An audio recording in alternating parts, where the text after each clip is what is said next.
అందరికీ నమస్కారం. నా పేరు కీర్తి వాడ్రేవు. నేను డాలస్ నుంచి మాట్లాడుతున్నాను.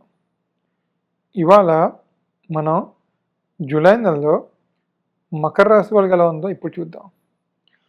ముందుగా జూలై నెలలో గ్రహాలు ఎక్కడెక్కడ ఉన్నాయో ఇప్పుడు మనం పరిశీలిద్దాం.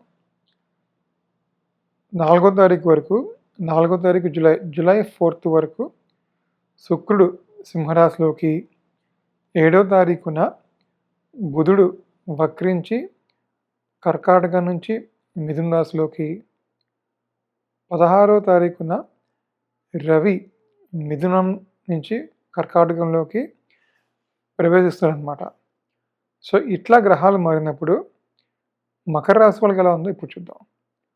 మకర రాశి వాళ్ళకి 6వ స్థానంలో బుధుడు. ఇది చాలా మంచి ప్లేస్మెంట్. 6వ స్థానం ఏం చెప్తుంది అంటే మన శత్రు రోగ రుణాలని ఇండికేట్ చేస్తుంది అనమాట. సో ఎప్పుడైతే 6th హౌస్లో బుధుడు ఉన్నారో మీ యొక్క ఎనిమీస్ మీద మీరు పైచేయి సాధిస్తారనమాట. అది త్రూ ఇంటెలిజెన్స్, అంటే ఒక బుద్ధి, మంచి థాట్స్ తోటి, అంటే వాళ్ళకన్నా మీరు బాగా ఆలోచించి మీ మీ శత్రు అంటే మీ ఎనిమీస్ మీద, మీ కాంపిటీటర్స్ మీద మీకు పైచేయి సాధిస్తారనమాట. సో శత్రువుల మీద మీరు మేనేజ్ చేయగలుగుతారు అనమాట. అదేవిధంగా రోగ రుణాలని, సో ఏమైనా డెట్స్, అప్పులున్నా, ఆరోగ్యం సంబంధించిన విషయాలున్నా దాన్ని మీరు ఉపాయంతో, మీ యొక్క తెలివితేటలతోటి దాన్ని అధిగమిస్తారనమాట. అంటే అప్పుల విషయంలో, డెట్స్ విషయంలో కూడా మంచి ప్లానింగ్ తోటి ఆ డెట్స్ని క్లియర్ చేస్తారు. అనారోగ్యం, అంటే ఏమైనా అన్ఎక్స్పెక్టెడ్గా హెల్త్ ఇష్యూస్ వచ్చినా దాన్ని కూడా మంచి ఆలోచనలతోటి, మంచి తెలివిగా ఆలోచించి దాన్ని ఓవర్కమ్ చేయగలరు అనమాట. సో బుధుడు మీ శత్రు రోగ రుణాలని డీల్ చేయగలిగిన కెపాసిటీని మీకు ఇస్తాడనమాట. సో విద్యార్థులకు కూడా ఇది మంచి సమయం. ఆ కాంపిటేటివ్ ఎగ్జామ్స్లో మీరు మంచి ర్యాంక్, అలాగే మంచి పొజిషన్, మంచి మార్క్స్ రావడానికి కూడా ఇది బాగా హెల్ప్ఫుల్గా ఉంటుందన్నమాట.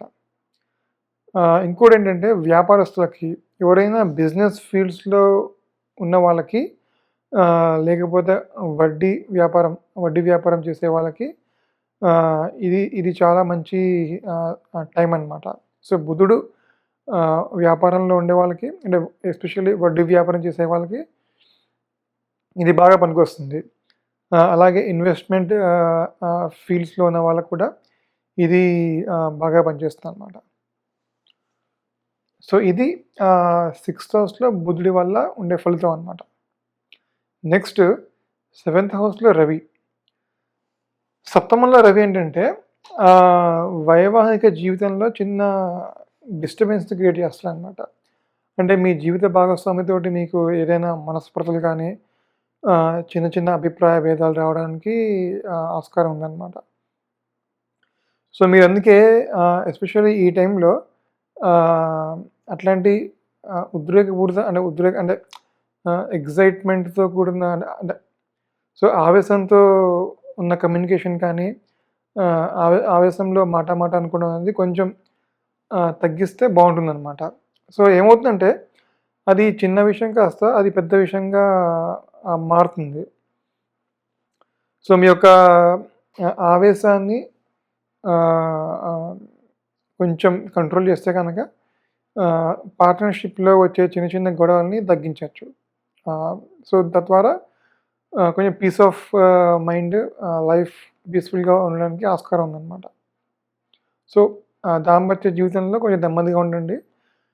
మీ పార్ట్నర్స్తో ఏమైనా విభేదాలు వచ్చినా త్రూ కమ్యూనికేషన్ కామ్గా డీల్ చేస్తే కనుక ఇది కూడా బాగానే ఉంటుందన్నమాట. మీకు సప్తమంలో రవి కొంచెం ఇబ్బందికరంగా ఉన్న మకర రాశి వాళ్ళకి సప్తమంలోనే గురువు ఉన్నాడనమాట. సో గురువు అత్యంత శుభకరమైన ప్లానెట్. సో మీకు అంటే పార్ట్నర్‌షిప్స్ తోటి ఏదైనా చిన్న చిన్న విభేదాలొచ్చినా పక్కన గురువు ఉండడం వల్ల మీకు పెద్దల యొక్క గైడెన్స్ లేకపోతే మంచి నాలెడ్జబుల్‌గా మీరు డీల్ చేస్తారు. ఆ సమస్యని మీరు ఓవర్‌కమ్ చేస్తారనమాట.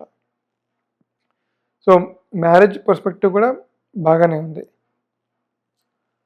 సో నెక్స్ట్ శుక్రుడు. శుక్రుడు ఏంటంటే అష్టమ స్థానంలో శుక్రుడు. ఇది కూడా కొంచెం అబోవ్ యావరేజ్‌గా ఉంటుందన్నమాట. సో అష్టమంలో శుక్రుడు అనవసరమైన ఖర్చుల్ని, అన్నెసెసరీ తలకాయ నొప్పులు, అన్నెసెసరీ టెన్షన్స్‌ని క్రియేట్ చేస్తాడనమాట. సో మీకు పనిలో కూడా కొంచెం ఒత్తిడి, ఎందుకంటే దశమాధిపతి అష్టమంలో ఉంటాడనమాట. సో మీకు పనిలో కొంచెం ఒత్తిడి, కొంచెం స్ట్రెస్ అన్నది ఉండడానికి కారణం అవుతుందనమాట. సో దీనికి చిన్న ఉపాయం ఏంటంటే ఎక్కువ స్ట్రెస్ తీసుకోకుండా ఏ పనైనా కొంచెం ప్రశాంతంగా, కామ్‌గా డీల్ చేయడానికి ట్రై చేస్తే కనుక మీకది పని భారం అనిపియదనమాట. సో దాన్ని కామ్‌గా డీల్ చేయండి. సో అది కూడా బాగానే ఉంటుందన్నమాట. సో అన్‌ఎక్స్‌పెక్టెడ్ ఖర్చులు, సో మనీ పరంగా కూడా కొంచెం జాగ్రత్తగా ఉంటే మంచిది. సో మకర రాశి వాళ్ళు సూర్య భగవానుడిని,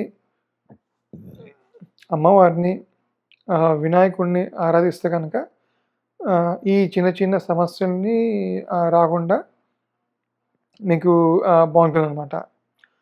సో 6th హౌస్‌లో బుధుడు బాగున్నా, మకర రాశి వాళ్ళకి సప్తమంలో రవి, అష్టమంలో శుక్రుడు కొంచెం ఇబ్బందికరంగా ఉన్నారు.